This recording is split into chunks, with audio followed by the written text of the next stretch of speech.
There's one thing missing from the Switch 2 nobody's talking about. It's a strange omission that was also absent from the original Switch. What's weird is Nintendo looks to have improved just about everything about the Switch for the Switch 2. Hardware-wise anyway. Software is another story. We'll talk about that on its own in a different video. Being able to charge the console from the top is something I've always wanted with the Switch. The bigger screen is an improvement, even though it's not OLED. Nintendo will surely release a model with one in the future. By all accounts, everything with the hardware has been upgraded, except for one thing.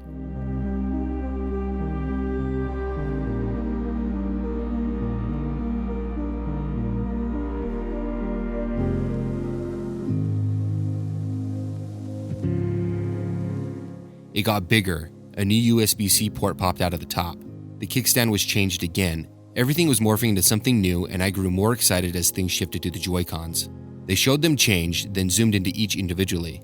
The right Joy-Con was shown first. The red accent started to show up around the stick and the edge.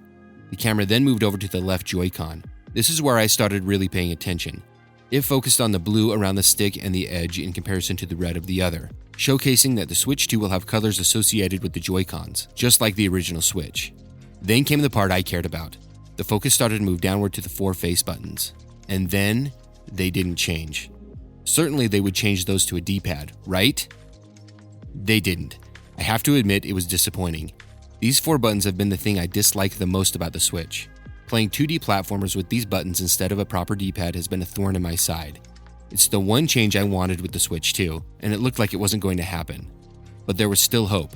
The Switch 2 Direct was on the way. It might show that there actually is a Joy-Con with a D-pad, or at least an option to buy a Joy-Con separately with one. I watched with anticipation, patiently waiting for something to be shown. They got to the console features, even showing a new Pro Controller. Of course they were going to show the change. I mean, why wouldn't they? It never came. I started to question myself. Maybe I'm the only one that cares about this. Is it even an issue? I guess it wasn't if you had never played a 2D game with a D-pad. But come on, there are decades worth of games you can play on the Switch that were designed to be played with a D-pad. I'm really not going to have a first-party option to play them with one on the included Joy-Cons? I mean, Nintendo invented the D-pad. Why have they ignored it on the Switch and now the Switch 2? To be fair, they did give us one on the Pro Controller, but it wasn't good.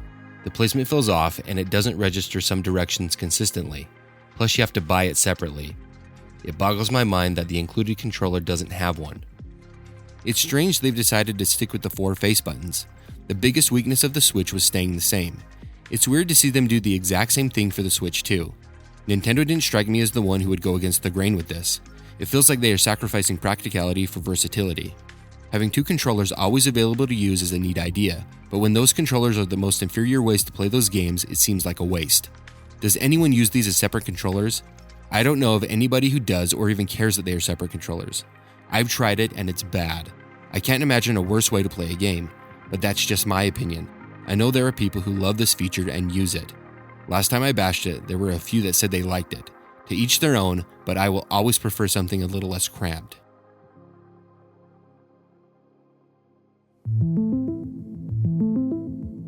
Historically, for home consoles, and even some portables, Nintendo would add something to their controllers or change something around to differentiate it from what came before.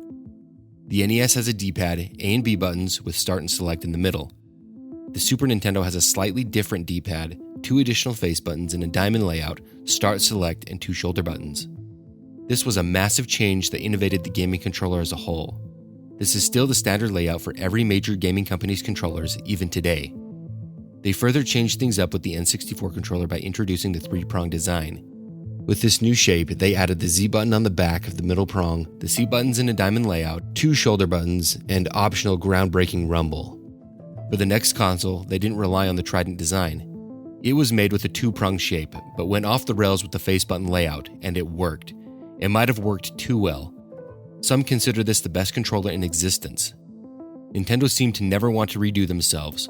With the Wii, we got this bar-shaped controller. It came equipped with a D-pad, a prominent A button, 2 face buttons labeled 1 and 2, plus minus a home button, and a B trigger on the back. You could also connect the nunchuck that gave you an analog stick and 2 buttons on the front, C and Z. Coming from the non-traditional Wii controller setup, the Wii U went with a more traditional layout, but it was included on the gamepad. It has 2 sticks, a larger D-pad, 4 face buttons, plus, minus, home, power, and TV buttons, with 4 shoulder buttons, not to mention the giant screen in the middle and the NFC reader.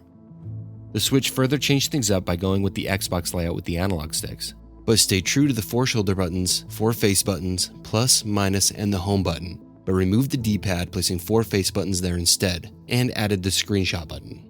There's also an NFC reader and an IR sensor on the right Joy-Con. In the handheld space, the Game Boy Color and the Game Boy Advance changed slightly with the addition of the shoulder buttons. The DS finally gave us a Super Nintendo controller layout, and the 3DS has a circle pad with the addition of the home button, and there's also the 3D slider. The reason I've gone through this is to show that Nintendo hasn't stayed still when it comes to innovating for the next console. Why they didn't change anything on the Joy-Cons is a little strange, even if it's just adding a D-pad instead of sticking with the 4 buttons.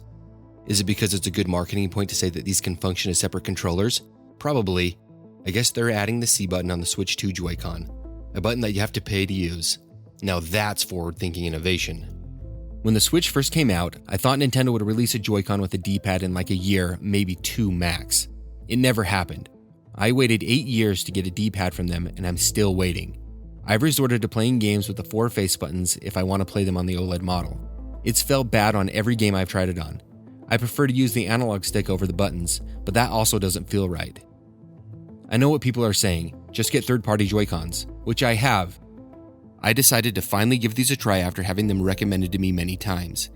They are comfortable, kind of like holding a full-size controller. The D-pad feels great. The downside, they're big, really big. They look like bat wings hanging off the sides. When I'm at home, I usually play on the TV. I'm already using the Pro Controller. When I'm out and about, I play in handheld mode. I like to travel as light and small as possible. These are just too big for my liking. They also don't have rumble, gyro, or an NFC reader. That means no Zelda for me when I use these, unless I want to pack around the official Joy-Cons in addition to these or a different controller that has all the features the Switch offers. Also, they are taller than the screen. It doesn't get in the way of anything, but it is distracting. At least I found it to be that way. These are a great idea, they just need a little more refining. But there is a more refined version of them. They addressed a few things I didn't like about the SplitPad Pro. They are quite good. They feel great, even better than the Pros. The D-pad feels the same, which is a giant plus. That was my favorite part of the Pros. But they still have a few things I don't like. Again, they are missing features. No rumble, no NFC support, and no gyro. Also the size. They are smaller, but they are still big. If I use these every day, I would need to buy another case if I wanted them to remain connected to the Switch. Again, I like to travel light. Having to pack around a larger system, or just pack these separately, takes away the convenience of this being a handheld. In contrast to the Switch, the 3DS has all the controls necessary to play all games available in the system, and it's way smaller. Luckily, Hori has made something that seems like it's a match made in heaven. This is a left-only Joy-Con. It seems to be exactly what I've been looking for. It's about the same size as the regular Joy-Con. It fits in all my cases, and most importantly, it has a D-pad. I've used this quite a bit over the years. It's great to have something like this available, but it's also not perfect. It feels a bit cheap and has a couple little quirks. What's with the release button sticking out? I've never gotten used to this. And just like the other Hori Joy-Cons, this one lacks any features, so I would still need to pack around another Joy-Con if I want to play any other games besides the classics. The buttons also don't feel the same as the original Joy-Cons. They are definitely cheaper. It feels weird not having them match. But overall, this has been a solution to gain that missing D-pad Nintendo refuses to give us, while still being a similar size to the official Joy-Cons. Though, I only use it when I play retro or side-scrolling games like Donkey Kong Country Returns or Tropical Freeze. Many people have reached out with good intentions, suggesting that I just get a Steam Deck and emulate Switch games. It has a D-pad after all. My stance on this is, it's not for me. At least not right now for playing Switch games. The Switch is being supported. I don't feel comfortable emulating those games when I can go buy them from a store or the eShop right now. But currently, that option just isn't for me.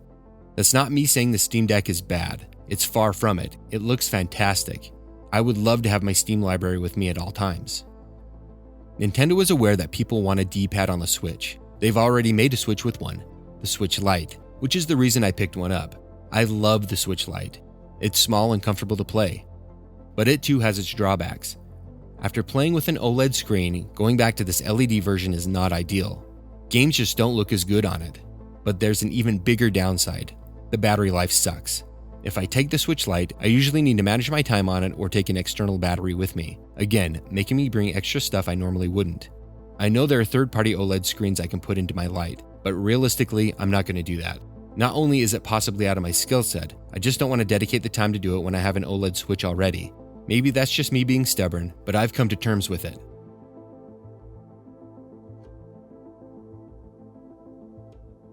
I love the Switch. I can't wait for the Switch 2 to come out.